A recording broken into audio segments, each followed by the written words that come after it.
السلام عليكم ورحمة الله وبركاته.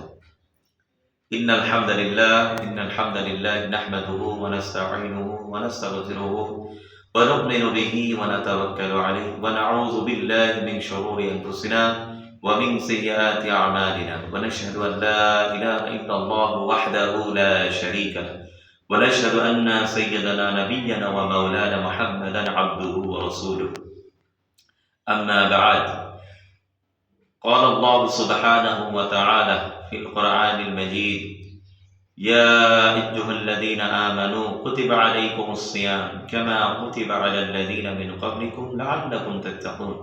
وقال أيضا: شهر رمضان الذي أنزل فيه القرآن هدى للناس وبينات من الهدى والفرقان فمن شهد منكم الشهر فليصمه ومن كان منكم مريضا أو على سفر فعدة من أيام أخرى يريد الله بكم اليسر ولا يريد بكم العسر ولتكملوا العدة ولتكبروا الله على ما هداكم ولعلكم تشكرون إلى آخر الآية. وقال رسول الله صلى الله عليه والسلام: تسحروا فإن في السحور بركة. وقال رسول صلى الله عليه وسلم أيضا: جاء في الحديث الشريف قال رسول صلى الله عليه وسلم: تسحروا ولو على جوع من ماء صلاة الله على المتسحرين. আলহামদুলিল্লাহ রাব্বিল আলামিন। আমরা প্রথমেই মহান রব্বুল আলামিনের দরবারে শুকরিয়া জ্ঞাপন করি যে মহান রব্বুল আলামিন আমাদের সবাইকে আজকে তার ইবাদত করার জন্য একত্রিত করলেন। সেই মহান ইজ্জাতুল জালালের শুকরিয়া আদায়ান্তে আমরা সবাই আমাদের অন্তর এবং অন্তঃস্থল থেকে পড়ি আলহামদুলিল্লাহ।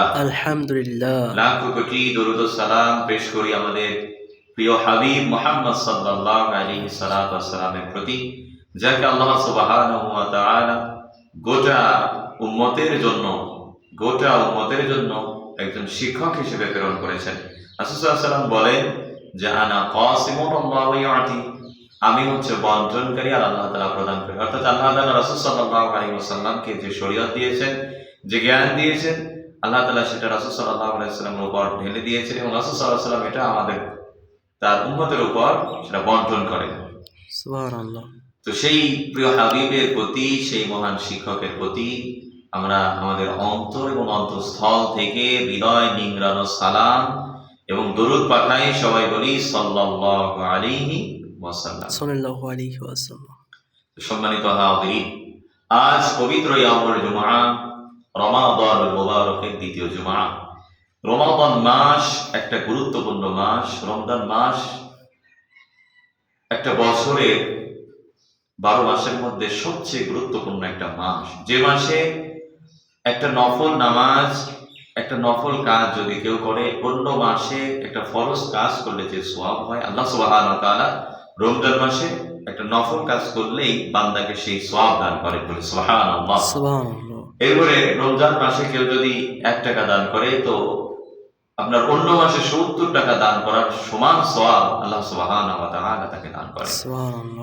এভাবে করে হাদিসে এসেছে যে রমজান মাসে কেউ যদি একটা ফরজ কাজ করে, অন্য মাসে বাকি 11 মাসে কেউ যদি 70টা ফরজ কাজ করে, সেই কাজ করার যে সওয়াব, রমজান মাসে একটি ফরজ কাজ করার আল্লাহ সেই সওয়াব দান করেন। সুবহানাল্লাহ। এরপরে রমজান মাস সম্পর্কে আল্লাহ তাআলা বলেন শাহরু রমাদান, রমজান মাস। শাহরু রমাদান আল্লাযী, রমজান মাস হলো সেই মাস, আল্লাযী যেই মাসে, উনজিলা ফীহিল কুরআন, যেই মাসের মধ্যে আল্লাহ তাআলা কোরআন নাযিল করেছেন। সুবহানাল্লাহ। কেন কোরআন নাযিল করেছেন? আল্লাহ তাআলা বলেন হুদাল লিন-নাস ওয়া বায়িনাতিন মিনাল হুদা, মানুষকে হিদায়াত করার জন্য, এবং ওয়া বায়িনাতিন মিনাল হুদা, এবং হিদায়াতকে স্পষ্ট করার জন্য। তাহলে রমজান মাস একে তো খুব গুরুত্বপূর্ণ একটা মাস, অর্থবহ মাস। আবার রমজান মাসে আল্লাহ তাআলা পবিত্র কোরআন নাযিল করেছেন, তার উদ্দেশ্য হলো মানুষকে হিদায়াত দেওয়ার জন্য এবং মিথ্যা এবং সত্যের মধ্যে পার্থক্য সৃষ্টি করার জন্য।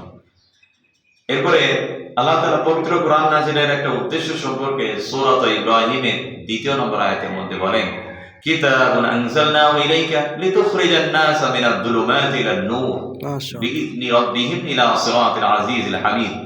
কিতাব আনজালনাহু ইলাইকা, হে নবী আপনার উপর আমি কিতাব নাজিল করেছি। কেন আপনি জানেন? লিইখরিজান নাস, যেন আপনি মানুষকে বের করে নিয়ে আসতে পারেন মিনাদ যুলুমাতি ইলান নূর, অন্ধকার থেকে আলোর দিকে। আল্লাহ তাআলা বোঝাচ্ছেন যে এই এখানে কিতাব শব্দ দ্বারা পবিত্র কোরআনকে বোঝানো হয়েছে। তো আল্লাহ তাআলা পবিত্র কোরআন নাজিলের উদ্দেশ্যটা বিভিন্ন জায়গায় বর্ণনা করেছেন। তার উদ্দেশ্যটা হলো যে মানুষকে যেন অন্ধকার থেকে আলোর পথে ফিরিয়ে নিয়ে আসতে পারেন। আবার আল্লাহ তাআলা বলছেন যে রমজান মাস এমন মাস যে মাসে আল্লাহ তাআলা কোরআন নাজিল করেছেন। অর্থাৎ এর থেকে বোঝা যায় রমজান মাসটা আল্লাহ তাআলার পক্ষ থেকে বান্দাকে একটা হেদায়েত দেওয়ার মাস। বলে সুবহানাল্লাহ, সুবহানাল্লাহ। এই রমজানটাকে উপভোগ করতে হবে।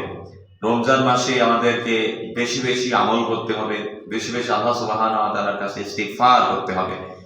রমজান মাস বান্দার জন্য একটা নিয়ামত, কেননা রাসূল সাল্লাল্লাহু আলাইহি সাল্লাম রমজান মাসের প্রস্তুতিমূলক যে প্রিপারেশনটা ছিল সেটা আমাদের থেকে ভিন্ন। আমরা রমজান মাসের প্রিপারেশন কেমন করে নিই? রমজান আসলে রমজানের মধ্যে আমরা দেখা যায় রমজান আসার আগেই আমরা কেনাকাটা নিয়ে ব্যস্ত হয়ে যাই, যে ঈদ আসবে, ঈদে আমরা অমুক পোশাক কিনবো, কত টাকা বাজেট করবো, সেই বিষয় নিয়ে আমরা ব্যস্ত হয়ে পড়ি। কিন্তু রাসূল সাল্লাল্লাহু আলাইহি ওয়াসাল্লাম যখন রমজান মাস আসতো তখন তিনি এরকম ব্যস্ত না হয়ে বরং শাবান মাস থেকে, রজব মাস থেকেই তিনি একটা দোয়া পাঠ করতেন এবং আল্লাহ তাআলার কাছে সাহায্য প্রার্থনা করতেন, কামনা করতেন। রাসূল সাল্লাল্লাহু আলাইহি ওয়াসাল্লাম দোয়া করতেন, আল্লাহুম্মা বারিক লানা ফি রজব ওয়া শাবান ওয়া বাল্লিগনা রমাদান। হে আমাদের রব, আমাদেরকে রমজান, আমাদেরকে রজব এবং শাবানে বরকত দান করুন এবং রমজান পর্যন্ত আমাদের হায়াতকে আপনি বৃদ্ধি করুন। সুবহানাল্লাহ বিহামদিহি সুবহানাল্লাহ। তার মানে রমজান মাস আসলে একটা প্রস্তুতি আমাদের রাখা উচিত। আমরা রমজান মাস আসলেই ঈদের প্রস্তুতিমূলক বা রমজান মাসের যে ফজিলত আছে এগুলোকে উপেক্ষা করে আমরা সময়গুলো নষ্ট করি। এগুলো নষ্ট না করা আমাদের জন্য উচিত। এরপরে রমজানের সম্পর্কে কিছু কথা আমরা বলতে পারি। রমজানের সম্পর্কে আমরা কিছু কথা বলতে পারি। রমজানে সাহরি খাওয়ার কিছু নিয়ম আছে, তো এগুলো আমাদের জানা উচিত কিছু সুন্নাহ মোতাবেক। কারণ রাসূল সাল্লাল্লাহু আলাইহি সাল্লামের সুন্নাহ মোতাবেক যদি আমাদের কোনো আমল না হয় সেই আমলটা আল্লাহ সুবহানাহু ওয়া তাআলা গ্রহণ করবেন না। কেননা আল্লাহ সুবহানাহু ওয়া তাআলা বলেন, ওয়া মা আতাকুমুর রাসূলু ফাখুযুহু ওয়া মা নাহাকুম আনহু ফান্তাহু। রাসূল যা এনেছেন তা তোমরা গ্রহণ করো, রাসূল যা ছেড়ে দিয়েছেন, নিষেধ করেছেন তা তোমরা ছেড়ে দাও। এই আয়াত প্রমাণ করে যে রাসূল সাল্লাল্লাহু আলাইহি সাল্লাম শরীয়তের বিষয়ে, দ্বীনের বিষয়ে, ইবাদতের বিষয়ে, মুআমালাতের বিষয়ে, লেনদেনের বিষয়ে, সামাজিক বিষয়ে, পারিবারিক বিষয়ে, রাষ্ট্রীয় বিষয়ে তিনি যে কাজটা যেভাবে সম্পাদন করেছেন সেই কাজটা ঠিক সেভাবেই সম্পাদন করাই হলো সুন্নাহ। এই সুন্নাহ মোতাবেক যদি কোনো কাজ না হয় তো সেটা কিন্তু গ্রহণযোগ্য নয় আল্লাহ সুবহানাহু ওয়া তাআলার কাছে। কারণ আল্লাহ তাআলা বলেন, ওয়া মান ইয়াবতাগি গায়রাল ইসলামি দীনান, ইসলাম ছাড়া আল্লাহ তাআলা কোনো কিছু গ্রহণ করবেন না।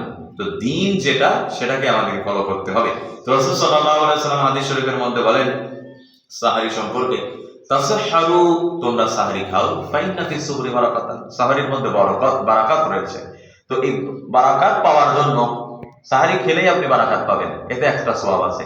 সাহরি খাওয়াই একটা সওয়াব, এটা বারাকাত। এরপর আপনি যদি সুন্নাহ ফলো করেন, সুন্নাহ ফলো না করলেও আপনার সাহরি খাওয়াটা হবে, আপনি বারাকাত পাবেন। কিন্তু যদি সুন্নাহ ফলো করেন এই আমলটা আল্লাহ তাআলার কাছে গ্রহণযোগ্য, অতীব প্রিয়। তো আল্লাহ সুবহানাহু ওয়া তাআলা রাসূল সাল্লাল্লাহু আলাইহি সাল্লাম আরো বলেন যে তাসাহহারু ওয়ালাউ আলা জু'ইন, তোমরা সাহরি খাও যদিও তা এক ঢোক পানি হয়। মিন মাই সাহরি, যখন তোমরা সাহরি খাও। অনেকেই আছে যে ফরজ রোজা রাখার সময় যখন তারা দেখে যে এখন সময় নেই তখন তারা সাহরি না খেয়ে রোজা রাখার চেষ্টা করেন, অথবা অনেকে অলসতা করে সাহরি খেতে ওঠেন না, যে এমনি সারাদিন রোজা রাখবো। এটা কিন্তু রাসূলের সুন্নাতের পরিপন্থী। এভাবে রোজা রাখলে ফরজ রোজা আদায় হবে না, যদিও নফল রোজা আদায় হতেও পারে। ফরজ রোজার ক্ষেত্রে আমাদের উচিত সাহরি খাওয়া। সাহরি খাওয়ার হলো সুন্নাত। রাসূল সাল্লাল্লাহু আলাইহি ওয়াসাল্লাম বলেন যে এক ঢোক পানি হলেও সাহরি খেতে হবে। তো আমি আজকে যেটুকু আলোচনা আপনাদেরকে বোঝালাম, আল্লাহ সুবহানাহু ওয়া তাআলা আমাকে এবং সর্বোপরি আমাদের সবাইকেই আমল করার তৌফিক দান করুন। আল্লাহ তাআলার কাছে সেই তৌফিক কামনা করে আমরা আজকে বিদায় নিই। আসসালামু আলাইকুম ওয়া রাহমাতুল্লাহি ওয়া বারাকাতুহু।